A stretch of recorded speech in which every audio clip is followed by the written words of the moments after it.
Iaarangkada na namin ang mga balitang kailangan mo. Ibibigay na namin ang mga impormasyong pinaka-latest, pinakabago, pinag-uusapan, trending, viral. Arangkada Balita live sa DWIZ Metro at Mega Manila, DWIZ News FM regional stations. Naka-live din sa lahat ng DWIZ Digital News account, Facebook, YouTube at DWIZ News website. At panoorin din ang live nationwide sa Aliw 23 Free TV. Arangkada Balita. Arangkada na sina Drew Nasino at si Ate Juday, Judith Estrada Larino. Gising ang morning mo sa Arangkada Balita. Magandang umaga Pilipinas, magandang umaga Luzon, Visayas at Mindanao. Araw ho ngayon ng Lunes. Uy, holiday ngayon, no? Holiday sa mga natin, yung mga walang pasok dyan. Nakabaluktot pa rin sa kumot dahil malamig ngayon, no? Tutulog, sarap ng tulog. Oo, masarap ang tulog. Pero tayo, maaga tayong naglilingkod sa taong bayan. At syempre, arangkada na ho sa ngalan ni Mr. Drew Nasino at Judith Estrada Larino. Kami po ang inyong lingkod. Ako po si Riz Galata. At ako naman si Jelly Mendez. Arangkada Balita. At umako na tayo sa umaarangkadang mga headlines. Ang muling paglusob ng mga otoridad sa KOJC compound, inulan ng samot-saring reaksyon. Arangkada Balita.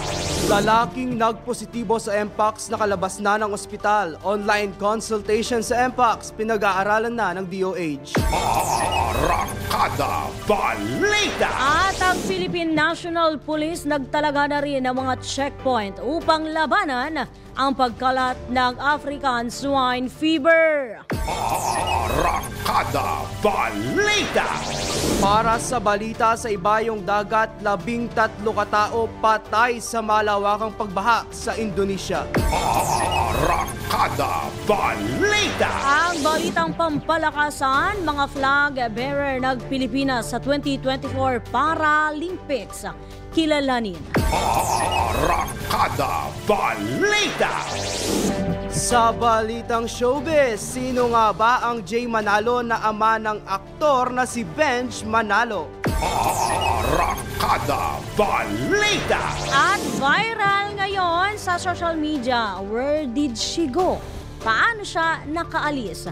Alawin nga natin itong viral ngayon sa mga social media sites dahil talagang numero uno ding balita. Trending, At syempre, dahil dyan, umpisa na natin ang ating mga umaarangkadang mga detalye. Arangkada Balita. Nangunguna sa ating mga balita, kinundina nila Vice President Sara Duterte at dating Pangulong Rodrigo Duterte ang sinasabing paggamit ng dahas sa pag-implementa ng arrest warrant laban kay KOJC Kingdom of Jesus Christ Pastor Apollo Kibuloy. Ayon kay VP Sara, hindi niya tinututulan ang pagsilbi ng warrant of arrest sa nasabing pastor, ngunit anyay hindi tamang gumamit ng dahas laban sa mga inosente. Mariin ding tinututulan ng Vice Presidente ang sinasabing pang-aabuso sa kapangyarihan ng mga naluklok sa pamahalaan na nagre-resulta sa harassment at pagpatay. Sinigundahan naman ng kanyang ama ang naturang pahayag na si dating Pangulong Rodrigo Duterte at sinabing kalunos-lunos ang kasalukuyang kalagayan ng bansa dahil sa pagyurak sa mga karapatan at paglabag na rin sa mga batas. Nakisimpatya naman ang dating Pangulo sa mga miyembro ng KOJC na sinasabing biktima ng political harassment, pag-uusig, karahasan at pang-aabuso sa kapangyarihan. Gayunpaman ay iniutos na ng Commission on Human Rights sa Philippine National Police na ipatupad ang maximum tolerance sa pag-iimplementasyon implementasyon o implementasyon mismo ng arrest warrant laban kay Pastor Kibuloy upang matiyak na rin ang kaligtasan ng bawat isa lalo na sa mga kabataan. Arangkada Balita. Nanawagan si Senator Christopher Bongo sa pulisya na maging makatao sa pagsisilbi ng arrest warrant laban kay KOJC Leader Pastor Apollo Kibuloy.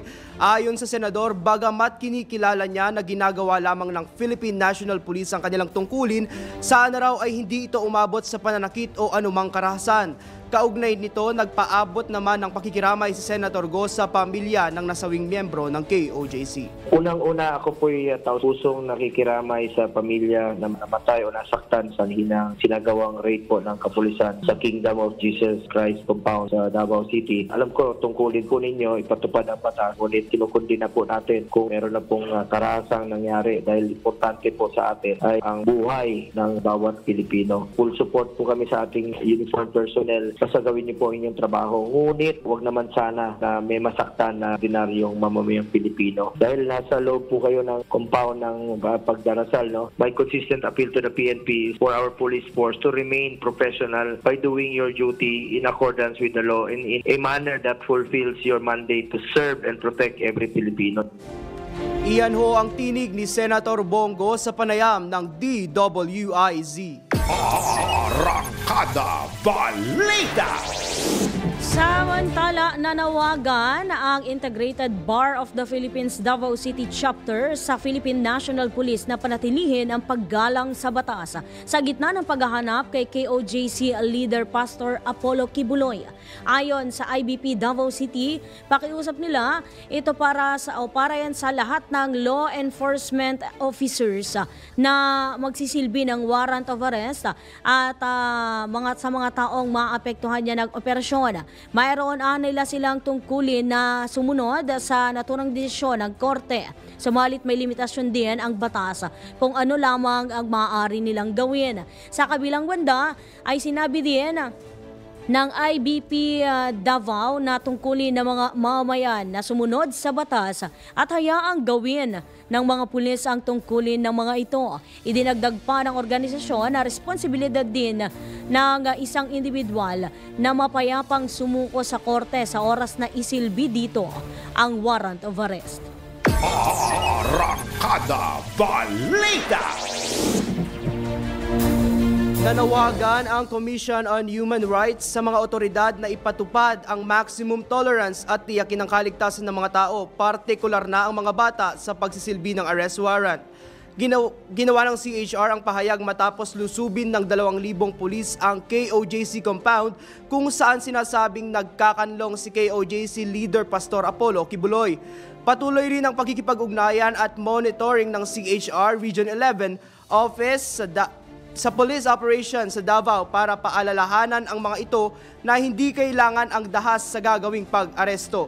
Sa kabilang banda, umapila rin ang ahensya sa KOJC members na hayaan ang mga otoridad na gampanan ang kanilang tungkulin at iwasan ang anumang aksyon na magdadala ng tensyon sa magkabilang panig. Arangkada Balita. At kaugnay pa rin ang balitang yan, humingi na rin ng saklolo ang Philippine National Police sa mga political backer at influential supporter ng puganting si KOJC Leader Pastor Apollo Kibuloy na magsilbing halimbawa ng tunay na lider sa pamamagitan ng paghikayat dito na sumuko na sa mga otoridad.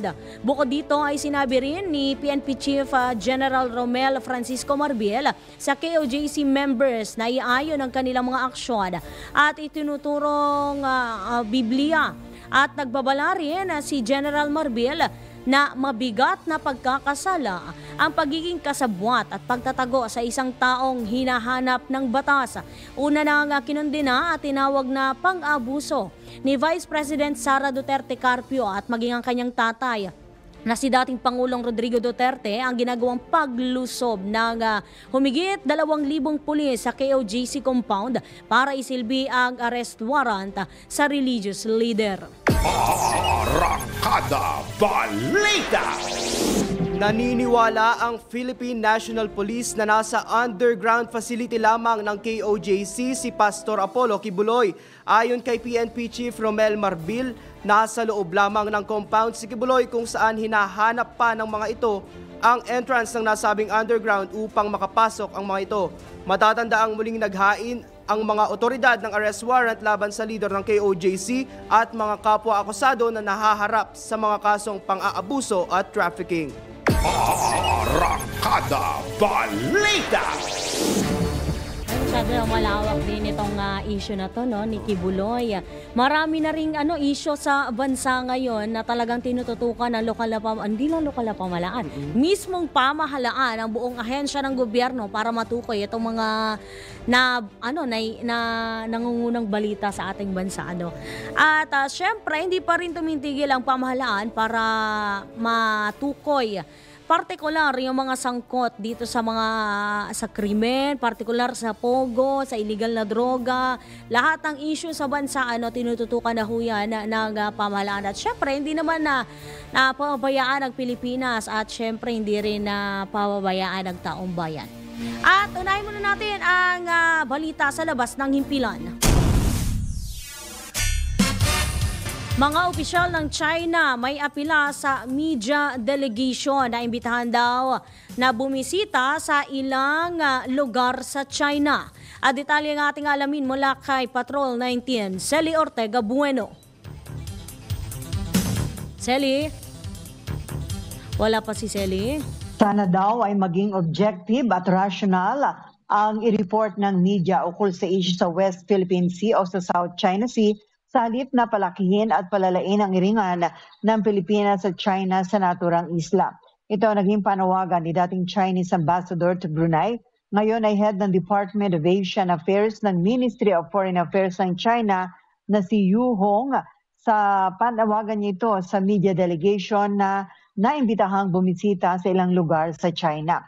Batid naman niya na lahat ng sa ngayon na may conflict sa pagitan ng Pilipinas at China sa usapin ng South China Sea o West Philippine Sea, kaya mahalaga na manatili sa tamang direksyon ang relasyon ng dalawang bansa kung saan ay manatili yung friendly cooperation. Sinabi ni Ambassador Yu na ang mga magkakapitbahay at magkakaibigang bansa ay dapat na nagtutulungan para sa ikabubuti ng bawat isa. Sa tingin ni Ambassador Yu, ang sanhi na iringan ng Pilipinas at China ay ang mga nagiging hamon o issue sa South China Sea. Patuloy niyang lumalawak ang issue at iringan dahil sa malawak na atensyon na binibigay ng media at ng mga mamamayan ng dalawang bansa, bagay na nakakaapekto na sa bilateral relations ng Pilipinas at China. Sa tingin niya ng China, kaya patuloy ang iringan at pagtatalo ay dahil sa mayroong lumalabag sa consensus at sumisira sa pangako. Mayroon din anyang gumagawa ng ilang unilateral actions, bagay na nagpapatindi sa dispute o iringan.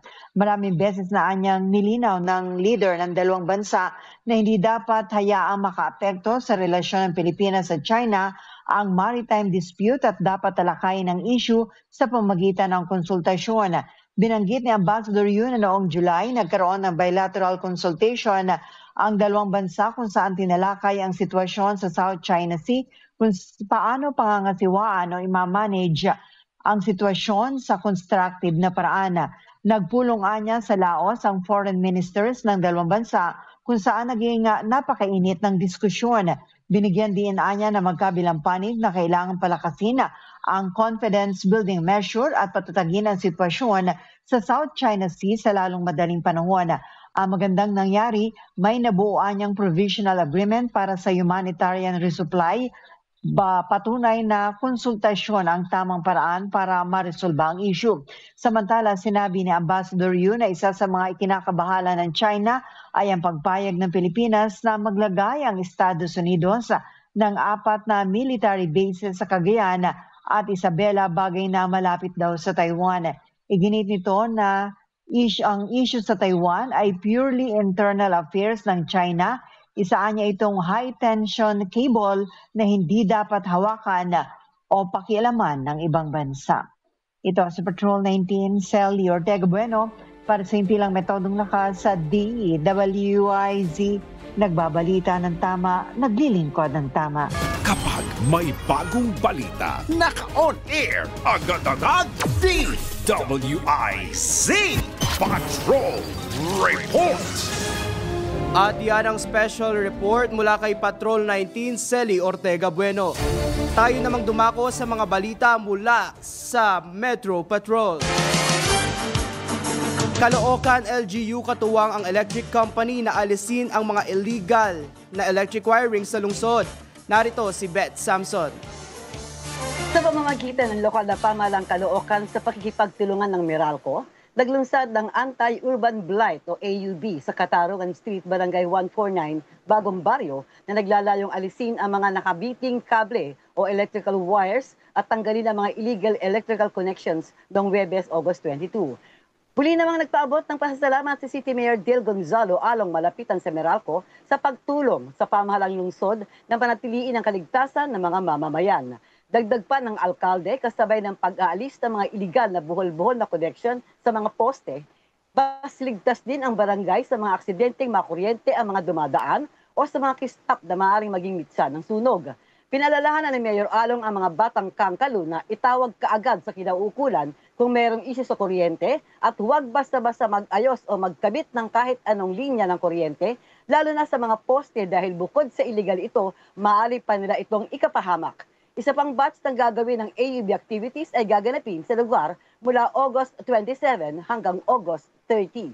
Ako, si Metro Patrol Beth Samson para sa Himpilang May Tolong Lakas, DWIZ. Nagbabalita ng tama, naglilingkod ng tama. Arangkada Balita.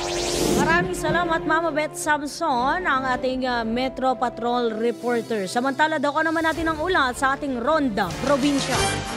Ang Nueva Vizcaya bilang Spice Capital imumungkahi umano ng Department of Agriculture Region 2 sa pambansang antas ng kagawaran. Ang detaling ating alamin mula kay Ronald Idol Domingo dyan sa Ilocos Norte. Idol, na ibagabigat. Na ibagabigat kasama nga Jelly, pinag-uusapan ng Department of Agriculture Region 2 ang pagmungkahi sa pambansang antas ng kagawaran na gawing spice capital ng bansa ang lalawigan ng Nueva Vizcaya. Ayon kay Department Agriculture Regional Director Rose Marie Aquino, may potensyal at kayang makipagsabayan sa mga inaangkat na spice ang inaani na produkto sa nabanggit na lalawigan katulad ng mga high quality garlic, onion at ginger. Dagdag pa nito na patuloy ang kanilang pagkikayat sa mga spice farmers at pagbibigay ng tulong sa mga ito upang lalo pang mapataas ang kanilang produksyon. Kabilang sa isinagawang pagtulong ay ang pagpapatayo ng onion cold storage sa barangay Santa Maria sa bayan ng Dupax del Sur. Nakatanggap rin ng Abuyo Onion Farmers Association ng 61.2 million pesos para sa onion seed assistance at cold storage.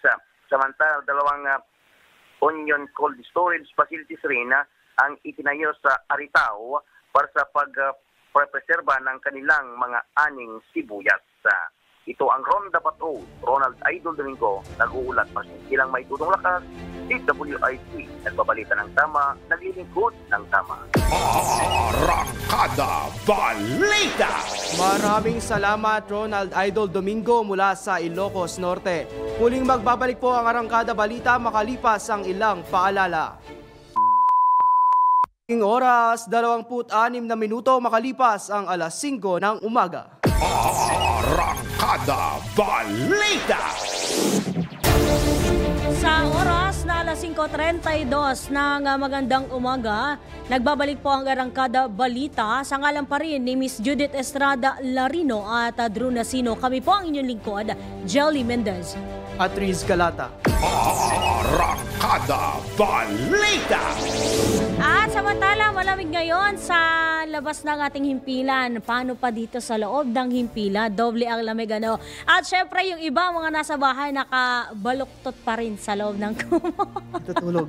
Ano kaya? Ano ang dahilan ng paglamig? At syempre, yung ibang lugar, nakararanas din ng mga ilang pag-ulan, ano? Alamin nga natin ang dahilan ng mga pag-ulan at malamig na panahon mula sa Pag-asa Weather Bureau. Nandyan ang ating weather specialist na si Obet Badrina. Ka-Obet, magandang umaga po. Magandang umaga po. Magandang umaga sa lahat ng mga tagapakinig natin. Wala tayong bagyo sa loob ng Philippine Area of Responsibility, pero ang pag-iral ng hanging habagat po ang magdadala pa rin ng mga pag-ulan, lalong-lalo na sa Visayas at Southern Luzon. So ito yung areas na magiging maulap yung kalangitan, sakop niyan yung Bicol Region, yung Mimaropa at lalawigan ng Quezon. Magiging maulan din sa bahagi ng Zamboanga Peninsula at Basilan, Sulu, Tawi-Tawi, dulot din yan ng hanging habagat. Ang Kamaynilaan naman at ang nalalabing bahagi ng Luzon at ng Mindanao makararanas ang mainit na tanghali pa rin ngayong araw na ito, habang malaki yung chance ng mga pagulan sa hapon hanggang sa gabi dulot ng mga localized thunderstorms. At sa mga susunod na araw po, wala naman tayong na-expect na magiging bagyo or magiging low pressure area na maaring magdala ng mga pag-ulan sa malaking bahagi ng ating bansa. Wala rin po tayong nakataas sa gale warning, kaya sa mga kababayan natin na maglalayag sa ating mga karagatan, ligtas sa mga pumalaot, ang mga sakyang pandagat at malilit na mga bangka sa mga baybayin ng ating bansa. At ito po, yes po ma'am, sige po. Bali, hanging habagat pala ang umiiral ngayon sa buong bansa. Wala na po tayong binabantayan na LPA o low pressure area. Sa ngayon po wala. Yung habagat po natin dito po sa area ng Southern Luzon, Visayas at Visayas, Mindanao po. Pero okay naman ang lagay ng panahon. Mamaya hindi naman na uulan o iinit. Mainit po sa tanghali, mamaya po, pero po mamayang gabi naman po, may mga isolated thunderstorms tayo, tumatagal na 1 hanggang 2 oras. So far, wala na tayong binabantayan na weather disturbances, Sir Obet, ano? Sa ngayon po, wala po, ma'am. Okay, maraming salamat ho sa pagbabalita ulat panahon ng ating Pag-asa Weather Specialist si Sir Obet Badrina ng Pag-asa Weather Bureau. At syempre, sa oras pa rin alas 5:34, dako naman natin ang ulat sa ating Ronda Probinsya. Ang serbisyong Bayanihan Caravan ng PNP inilunsad sa Laguna Police Provincial Office. Ang detaling ating aalamin mula kay Arman Cambe dyan sa Calabarzon. Arman? Inilunsad kahapon sa Laguna Police Provincial Office ang programang Serbisyong Bayanan Caravan para sa kapulisan at kapamilya nito na isa sa programa ng Chief PNP General Romel Francisco Marbil kaugnay ng damayang may malasakit sa kapulisan. Ang programa ay pinangunahan ni Laguna Police Director Colonel Gaubinya Masita Onos sa Camp Vicente Camp Pasiano Rizal sa Santa Cruz, Laguna, katuwang ang ibang ahensya ng pamahalaan at pribadong sektor. Kabilang sa mga serbisyong ipinagkaloob sa programa para sa mga pulis at pamilya nito ay free medical and dental treatment, job fair, dole tupad orientation, application for national ID, livelihood program, free haircut, entrepreneurship at marami pang iba. Arman kami mula Calabarzon, nagulat para sa Pina, may todo lakas. DWIZ nagbabalita ng tama, naglilingkod ng tama. Arangkada Balita. Maraming salamat Arman Cambe mula sa Calabarzon. Para sa ibang detalye ng mga balita, nailigtas ng mga otoridad ang 2 sinasabing biktima ng human trafficking sa KOJC compound. Sa gitna ng pagsisilbi ng arrest warrant kay KOJC leader Pastor Apollo Kibuloy. Ayon kay PNP Regional Office 11 spokesperson Major Catherine De La Rey, isang lalaking mula Samar at isang babae mula sa Midsayap, Cotabato ang mga hinihinalang biktima. Nareskuan niya ang mga ito matapos humingi ng tulong sa pulis ang kanilang mga kaanak. Idinagdag pa ni Major De La Rey na matagal nang gustong umalis ng 2 sa KOJC compound ngunit pinipigilan ang mga ito.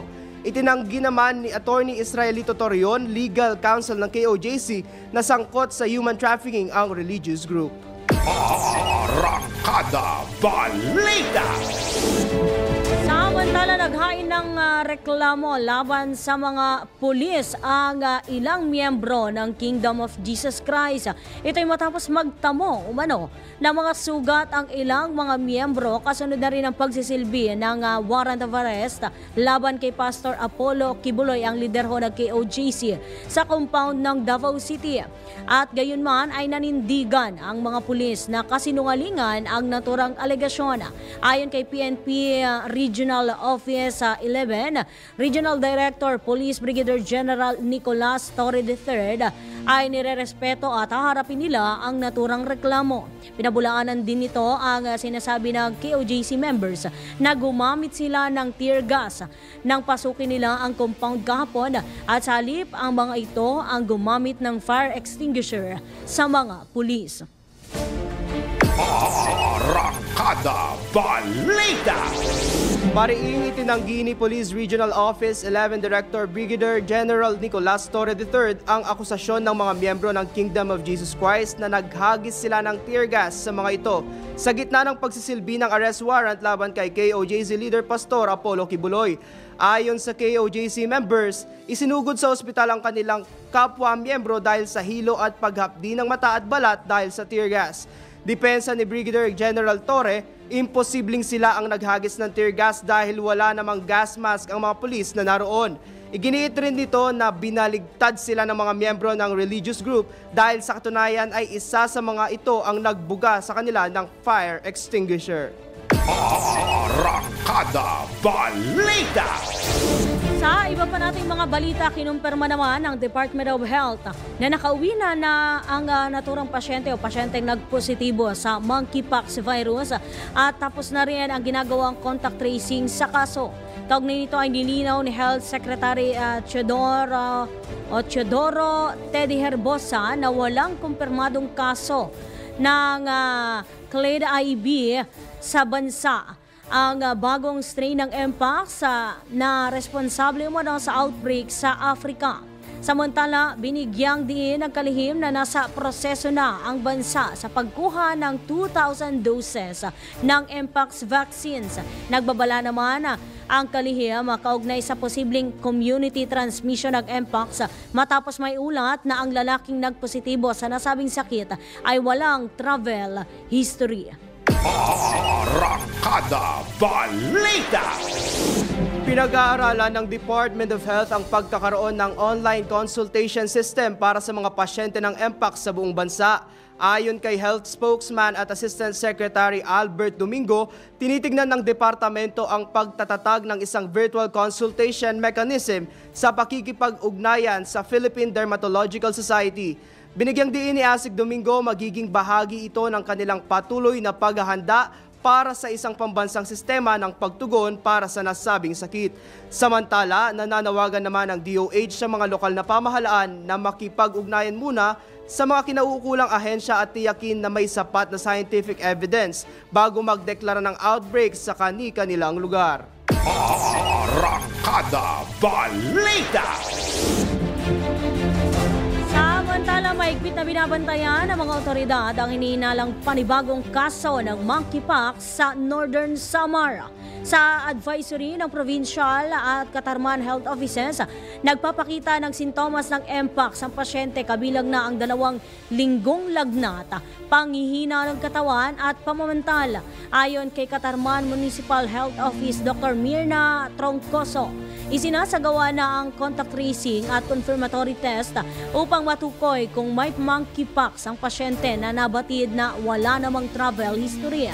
Tiniyak naman nagpamahala ang panlalawigan na ginagawa nila ang lahat upang mapabilis din ang intervention measures at hindi na kumalat pa ang nasabing sakit. Arangkada Balita! Nagtalaga na ng ASF checkpoint sites ang Philippine National Police sa mga lugar na apektado ng African swine fever. Ayon kay PNP spokesperson Colonel Jean Fajardo, bahagi ito ng pagsisikap ng pulisya na mapigilan ang pagkalat ng ASF matapos itong maitala sa ilang bayan at lalawigan. Bukod dito, bukas din aniya ang PNP na magbigay ng tulong sa mga lugar na nais magkaroon ng checkpoint sites.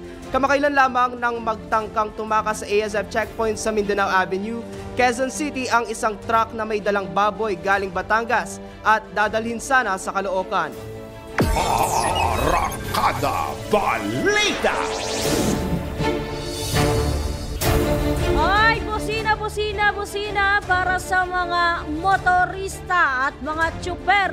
Dahil kasado na ngayong linggo ang malakiang tapyas presyo sa produktong petrolyo. Batay sa pagtaya ng Oil Industry Management Bureau ng Department of Energy, posibleng bumaba ng piso at 80 centavos hanggang 2 piso ang presyo ng kada litro ng diesel, habang 1 peso at 10 centavos naman hanggang 1 peso at 30 centavos ang magiging bawas sa kada litro ng gasolina. 1 peso at 70 centavos naman hanggang 1 peso at 90 centavos ang inaasahang tapyas presyo para naman sa kerosene.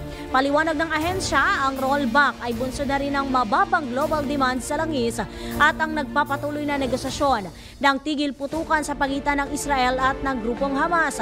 Ang oil price adjustment ay karaniwang inaanunsyo o pinatutupad ay anunsyan tuwing Lunes bago ang implementasyon kinabukasan o Martes o sa araw yan ng Martes. Arangkada Balita!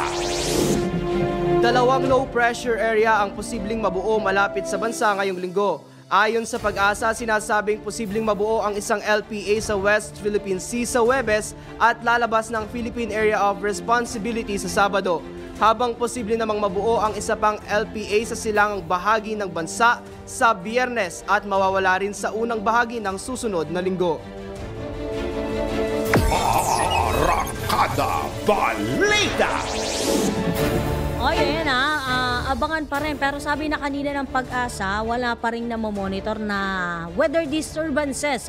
Pero malay mo, kasi pabago-bago ang panahon ngayon, mainit, maulan, malamig at maaraw.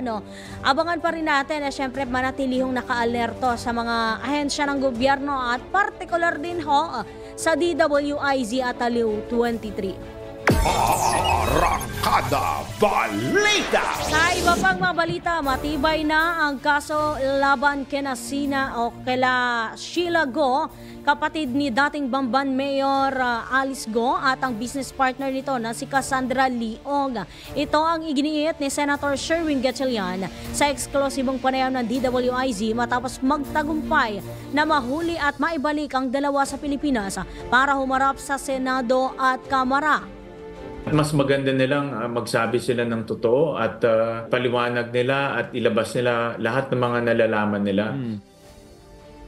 Ay, panawagan din ng senador na dalawang mabuting sabihin na lang ang kanilang nalalaman kung sino sabi ni Senator Gatchalian na mabuti na lamang daw na sabihin na lang ng dalawa ang kung sino ang nasa likod ng Pogo na nag-ooperate sa bansa at modus operandi na rin kaugnay sa peking birth certificates. Maganda sabihin nila yung kanilang nalalaman pagdating sa mga mastermind nitong Pogos at sabihin na rin nila yung modus operandi dito sa mga fake birth certificates dahil imagine nyo kagaya ni Sheila na almost dekada na hawak-hawak niya itong fake birth certificate niya na nakakuha siya ng Filipino passport at nakaalis siya ng ating bansa. At yun na nga yung sinasabi natin, buhay pa pala yung kanyang Chinese passport. So dalawang passport ang hawak-hawak niya at illegal yan pagdating sa ating mga regulasyon at batas. Samantala, nilinaw naman ng mambabatas na iba ang kaso ni Sheila Go sa mga mayroong dual citizenship dahil peke ang birth certificate nito. Ang ginawa nila, pineke yung kanilang birth certificate kaya sila nakakuha ng Filipino passport. Unlike sa mga iba, yung, alam ko yung sinasabi mo, Raul, no, yung dual citizenship. Sa Amerika yung dual, i-renounce muna nila yung Filipino nila, kukuha sila ng Amerikano, tapos babalik sila sa Pilipinas para kunin yung kanilang dual citizenship. Ito hindi. Sa kanila, wala Walang ganun na nangyari. Ayan ang tinig ni Senator Sherwin Gatchalian sa eksklusibong panayam ng DWIZ. Arangkada Balita! Kinukwestiyon ng mga otoridad ang dalawang pasaporte ni Sheila Leal Guo na kapatid ni dismissed Mayor Alice Guo. Lumabas na magkaibang birthday ang nakalagay sa Philippine at Chinese passport ni Sheila.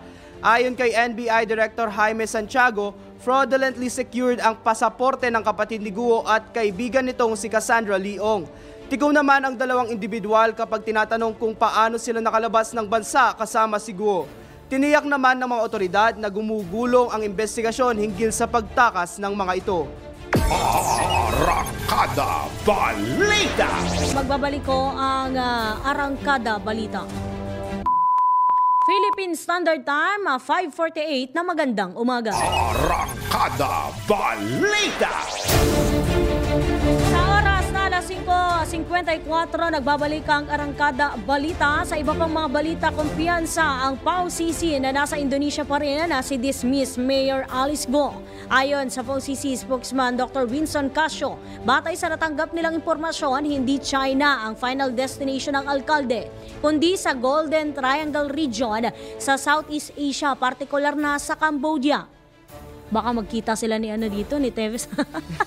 Sangkot din anya ang dalawang kapatid ni Go na si Wesley at Shemen sa offshore gaming operator sa Pogo sa Cambodia. Binigyan din pa ng PAO-CC na backdoor ang nangyayari sa pag-alis ni Go, kung saan ay malaking tao talaga anya ang nasa likod ng pagtakas nito. Arangkada Balita! Iginiit ng mga miyembro ng Quad Committee na malakas ang testimonya ni Fernando Magdadaro at Leopoldo Tan Jr. laban kay dating Pangulong Rodrigo Duterte. Taliwas ito sa depensa ni dating presidential spokesperson Attorney Salvador Panelo na demolition job lamang ang paglutang ng dalawang testigo laban sa dating Pangulo. Naniniwala ang Quad Committee na ang naging pahayag ni Attorney Panelo ay pagtatangka lamang na ilihis ang investigasyon. Nanindigan ang komite na ang mga pahayag ni Magdadaro at Tan Jr. ay consistently credible dahil sa kanilang malinaw at mapagkakatiwalaang sagot sa isinagawang ikalawang serye ng Quad Committee hearing. Muli ring nanindigan ang Quad Committee sa kanilang pangakong magkakaroon ng masusing investigasyon sa mga aligasyon laban kay dating Pangulong Duterte. Hinimok din ng Quad Committee ang dating Pangulo na dumalo sa susunod na pagdinig para marinig ang panig nito sa ngalan na rin ng spirit of fairness. Arangkada Balita! Mga balitang dapat alam mo kahit sa labas ng bansa. DWIZ Balita sa ibang bansa. 13 katao ang nasawi sa flash flood sa Indonesia. Ayon sa mga otoridad, lubharing napinsala ng kalamidad ang mga kalsada sa North Maluku Province, kung saan ay natabunan din ang mga gusali at kabahayan. Na patuloy namang pinag-iingat ang mga residente dahil sa posible pang mas malakas na mga pag-ulan sa susunod na linggo. Arangkada Balita! Sa mundo ng palakasan, ang latest malalaman sa DWIZ Sports News. Sa balitang pampalakasan, ipinakilala na sa publiko ang magiging flag bearer ng Pilipinas para sa 2024 Paralympics sa Paris, France. Ayon kay Paralympic Team Chief de Mission Ral Rosario, sina para-swimmer Ernie Gawilan at para-archer Agustina Bantilo ang napiling manguna ng mga delegado ng bansa sa prestiyosong liga. Binigyang diin ng komite na magandang ehemplo ang dalawang atleta sa kanilang mga kasama. Ito na ang ikatlong Paralympics ni Gawilan, habang si Bantilo naman ay ang unang archer na kumatawan sa bansa sa nasabing liga. Makakasama ng dalawa sa parada ang ibang delegado ng bansa, kabilang sina para track and field athletes na sina Gerald Mangliwan at Sandy Asusano, para swimmer Angel May Otom at para taekwondo Jean Allen Ganapin. Arangkada Balita! Ito na ang latest, bagong-bago, fresh na fresh, DWIZ Showbiz News. Eto na nga, dahil ibinunyag ng aktor na si Benj Manalo na ang inakala niyang ama ay si Jay Manalo na isa ding aktor. Ayon kay Benj, ang tanging alam niya lang noon ay nagsisimula sa letter J ang pangalan ng kanyang ama at nagtatrabaho ito sa showbiz industry. Paliwanag pa ng theater actor, ang kilala niya lang na aktor noon na may apelyidong Manalo ay si J. Kayata, si J Manalo daw. Meron pang isang Manalo. Jose Manalo. Kaya inakala niya na ito ang kanyang ama. Nabatid na 2 years old pa lamang si Benj nang maghiwalay ang kanyang mga magulang. At 4th year high school na nakilala niya si Jose Manalo bilang kanyang tatay. Arangkada Balita! Viral news naman tayo. Where did she go, partner? Paano siya nakaalis? Tingnan mo, partner. Aalis ka ba? Lo. Where you go? So ayun, ilang linggo matapos lumabas ang balitang nakaalis na sa bansa, si dismissed Bamban Tarlac Mayor Alice Guo, bumida na naman ang pagiging malikhain ng mga Pilipino. Kaliwat ka ng memes na ang trending sa iba't ibang social media platforms kung saan dito inilabas ng mga Pilipino ang kanilang pagkadismaya matapos malusutan ng sinebak na alkalde ang mga otoridad. Kabilang sa mga trending post ang Alice in Pogoland, ang video na nagbabay ang dating alkalde at ang mala Carlos Yulo na nag-alok ng iba't ibang perks, bumalik lamang ang dating mayor. Samantala, ang TikTok user naman na si Limuel Peña Huet ay sa isang kanta inilabas ang saloobin hinggil sa nasabing issue. Ay, wala na tayong oras. Mamaya, asa ka na lang i-play yan na napakinggan na lang or search nyo na lang sa social media itong ginawang kanta ni Huwet, no? At sa oras na alas 6, pasado alas 6 ng umaga, abangan nyo po ang susunod na programa. Ang Usapang Tol kasama si Senator Francis Tolentino at si Miss Cecil Villarosa. Muli ang arangkada sa ngalan pa rin ni Miss Judith Estrada Larino at Drew Nasino. Ako po si Riz Galata. At ako naman si Jelly Mendez, nagbabalita ng tama. Naglilingkod ng tama. Para diretso na alive ang umaga mo. Para diretso na buhay ang dugo mo. Para diretso na ang bangon at trabaho na agad-agad. Iaarangkada na namin ang mga balitang kailangan mo. Ibibigay na namin ang mga impormasyong pinaka-latest, pinakabago, pinag-uusapan, trending, viral. Arangkada Balita. Live sa DWIZ Metro at Mega Manila. DWIZ News FM regional stations. Naka-live din sa lahat ng DWIZ Digital News account, Facebook, YouTube at DWIZ News website. At panoorin din ang live nationwide sa Aliw 23 Free TV. Arangkada Balita. Arangkada na sina Drew Nasino at si Ate Juday, Judith Estrada Larino. Gising